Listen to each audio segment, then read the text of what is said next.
The USS Theodore Roosevelt is in Vietnam, the second time a U.S. Navy aircraft carrier has visited since the end of the Vietnam War. And the trip comes as tensions simmer between Vietnam and China over territorial disputes in the South China Sea.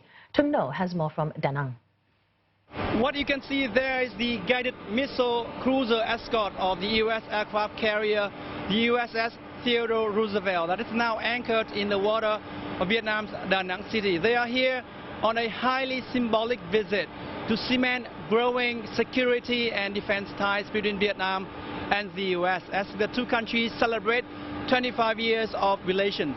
U.S. Navy ships made regular visits to Vietnam, but a visit of an aircraft carrier is different because it carries important symbols of U.S. military might and U.S. presence.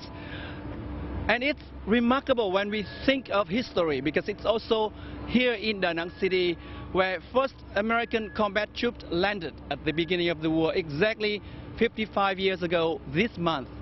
U.S. military are back today with friendship as Vietnam is growing as an important strategic partner in the U.S. Indo-Pacific strategy.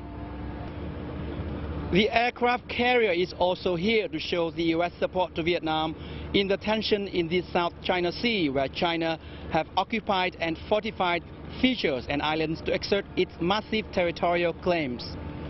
The U.S. has increased its patrols and freedom of navigation and overflight operations in South China Sea to challenge the China's claims.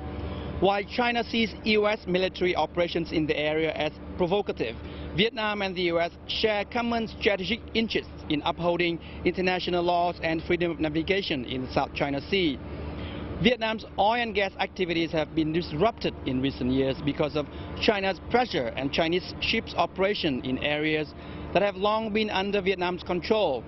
And the shared concerns over China have pushed the two former foes, Vietnam and the U.S., closer.